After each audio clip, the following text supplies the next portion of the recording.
आप सभी श्री हरि विष्णु भक्तों को नमस्कार। स्वागत है अनुकरणीय सनातन पर। आज मैं आपको पौष माह के कृष्ण पक्ष की एकादशी, जिसे सफला एकादशी के नाम से जाना जाता है, उसकी व्रत कथा सुनाने जा रही हूँ। आइए श्रवण करते हैं पावन कथा। सभी बोलें श्री हरि विष्णु भगवान की जय। श्रीमन्नारायण नारायण हरि हरि, भजमन नारायण नारायण हरि हरि। धर्मराज युधिष्ठिर कहने लगे कि हे जनार्दन, मैंने मार्गशीर्ष शुक्ल एकादशी अर्थात मोक्षदा एकादशी का सविस्तार वर्णन सुना। अब आप कृपा करके मुझे पौष माह के कृष्ण पक्ष की एकादशी के विषय में भी बतलाइए। इस एकादशी का क्या नाम है तथा इसके व्रत का क्या विधान है, इसकी विधि क्या है, इसका व्रत करने से किस फल की प्राप्ति होती है। कृपया यह सब विधान पूर्वक कहिए। भगवान श्री कृष्ण बोले, पौष माह के कृष्ण पक्ष में आने वाली इस एकादशी को सफला एकादशी कहा जाता है। इस एकादशी के देवता श्री नारायण हैं। विधि पूर्वक इस व्रत को करना चाहिए। जिस प्रकार नागों में शेषनाग, पक्षियों में गरुड़, सब ग्रहों में चंद्रमा, यज्ञों में अश्वमेध और देवताओं में भगवान श्री हरि विष्णु जी श्रेष्ठ हैं, उसी तरह सब व्रतों में एकादशी का व्रत सर्वश्रेष्ठ है। जो मनुष्य सदैव एकादशी का व्रत करता है वे मुझे परम प्रिय हैं। इसका महात्म्य मैं तुमसे कहता हूँ, ध्यान पूर्वक सुनो। भक्त वत्सल भगवान श्री कृष्ण जी कहने लगे कि हे धर्मराज, मैं तुम्हारे स्नेह के कारण तुमसे कहता हूँ कि एकादशी व्रत के अतिरिक्त मैं अधिक से अधिक दक्षिणा पाने वाले यज्ञ से भी प्रसन्न नहीं होता हूँ।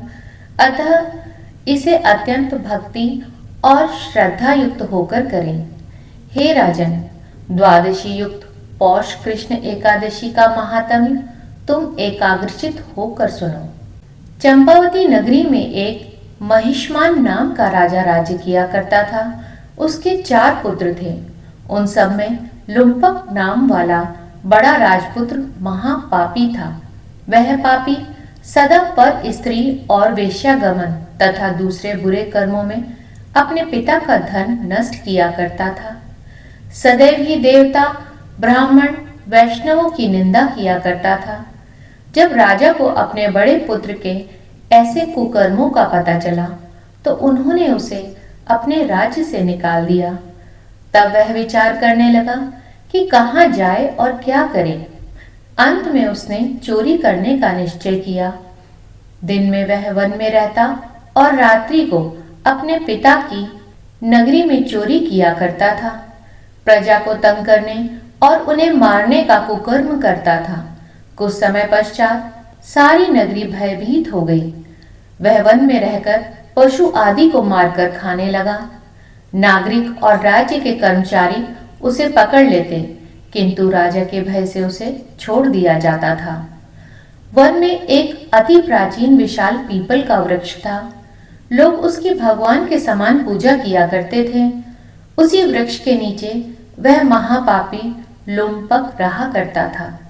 इस वन को लोग देवताओं की क्रीड़ा स्थली मानते थे। कुछ समय पश्चात पौष माह के कृष्ण पक्ष की दशमी के दिन वह वस्त्रहीन होने के कारण शीत के चलते सारी रात्रि सो नहीं सका। उसके हाथ पैर अकड़ गए। सूर्योदय होते होते वह मूर्छित हो गया। दूसरे दिन एकादशी को मध्याह्न के समय श्री सूर्य नारायण जी की गर्मी पाकर उसकी मूर्छा दूर हुई। गिरता पड़ता वह भोजन की तलाश में निकला। पशुओं को मारने में वह समर्थ नहीं था, अतः पेड़ों के नीचे गिरे हुए फल उठाकर वापस उसी पीपल वृक्ष के नीचे आ गया। उस समय तक भगवान सूर्यदेव अस्त हो चुके थे। वृक्ष के नीचे फल रखकर वह कहने लगा, हे भगवान, अब आपको ही अर्पण है ये फल, आप ही तृप्त हो जाइए। उस रात्रि को दुख के कारण रात्रि को भी नींद उसे नहीं आई। उसके इस उपवास और जागरण से भगवान श्री हरि विष्णु जी अत्यंत प्रसन्न हो गए और उसके सारे पाप उन्होंने नष्ट कर दिए। दूसरे दिन प्रातः एक अति सुंदर घोड़ा अनेक सुंदर वस्तुओं से सजा हुआ उसके सामने आकर खड़ा हो गया। उसी समय आकाशवाणी हुई कि हे राजपुत्र, भगवान श्री नारायण की कृपा से तेरे समस्त पाप नष्ट हो गए हैं। अब तू अपने पिता के पास जाकर राज्य को प्राप्त कर। ऐसी वाणी सुनकर वह अत्यंत प्रसन्न हुआ और दिव्य वस्त्र धारण करके भगवान आपकी जय हो कहकर अपने पिता के पास गया।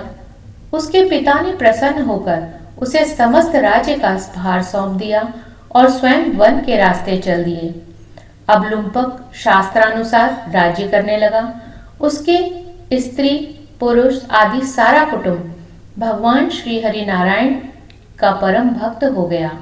वृद्ध होने पर वह भी अपने पुत्र को राज्य का भार सौंपकर वन में तपस्या करने चला गया और अंत में वैकुंठ धाम को प्राप्त हुआ।